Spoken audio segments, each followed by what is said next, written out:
going to be doing the 2010 recruiting class, but first I'm going to start off by showing the 2002 National Championship, so we don't have to think about Duke. We can all remember Maryland's good days and just watch. I don't know if you guys were fans back then. Wilcox, Gary Williams finally now saying we've won this ball game. Got the basket by Perry. Maryland gets it in the game with the ball in their hands. Give it to Dixon. He deserves it. It's his shining moment, and for all the Terrapins as well, a first ever national. That's just to lead into what I'm going to talk about next. That's why I came to Maryland. I've always been a huge basketball fan, and this really influenced me to come here. And recently we haven't been that great at basketball as far as the NCAA tournament, but there's always next year. So I'm going to talk about the 2010 recruiting class. And first up, I'm going to talk about the guy with the most potential. His name is Michael Parker. He's a small forward out of Miller School in Virginia. He led his team to a 15-7 record in his senior season. And he goes to the same school where Kevin Garnett, Ray Allen, and Amari Stoudemire went, which are all huge-time NBA players. And according to his AAU coach, Tony Squire, he reminds me of a similar version of Ray Allen at this point in his game. Certain games Ray would take over, and in other games he would just be a good player. And I think that's the thing with Mike right now.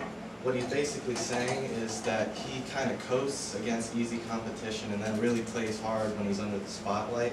And when he plays hard, he's a beast. He has great ball handling skills. He's super athletic. He can get to the rim. Finish with a big-time dunk. Think like Landon Milborn, except way more potential. He can dribble to create his own shot. He can then or pass the ball, get it to the open guy. He's got no problems qualifying according to his high school coach, Scott Willard. He's got a C+ average and should be here now. He's signed his commitment, so he'll be here in the next semester.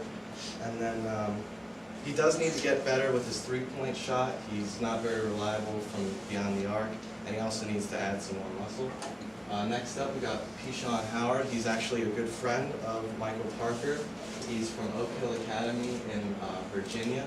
He's a point guard, shooting guard combo.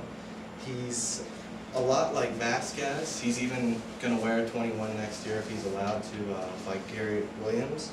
And according to himself, according to his forum spring where people can ask him questions, his swagger and intensity level on the scale of 1 to Vasquez is 2 below Vasquez, which is a lot compared to any other player. So essentially his game, he uses his big body to get to the lane. He makes room for himself where he can either finish the shot or pass it to the open man. He's great at making jaw-dropping passes, and you'll see some next year when he comes here. He's also a great three-point shooter, and according to Dan Painter of TerrapinTimes.com, he's seen him make 10 three-pointers in one game, and he's averaging over 40% from beyond the arc in his senior season. Next up, we're going to look at Thor Paulson. He's actually from Iceland. We're going to get away from the East Coast and look at this guy. He's a small forward. He's actually pretty limited athletically, and he's a white guy. They're not always the most athletic.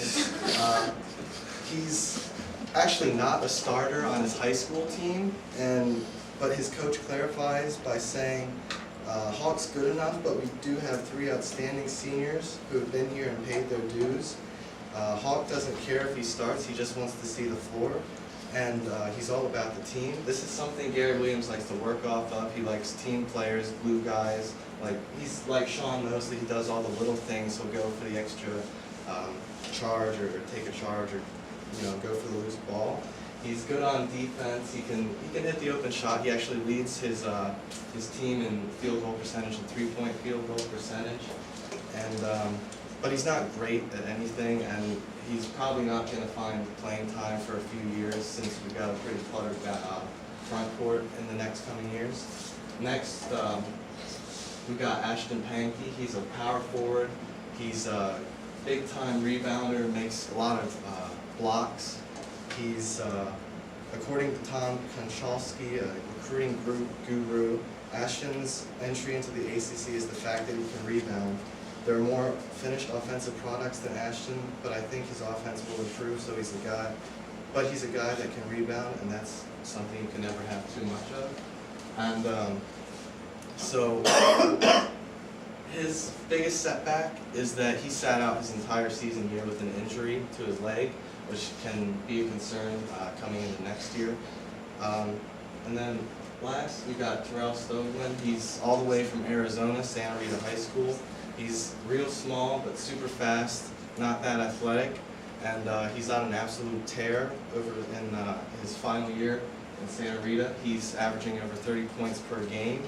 And he leads the all-time scoring in Arizona ahead of Mike Bibby, Jared Bayless, and Richard Jefferson. He's a good three-point shooter and should be a good addition to Keyshawn Howard.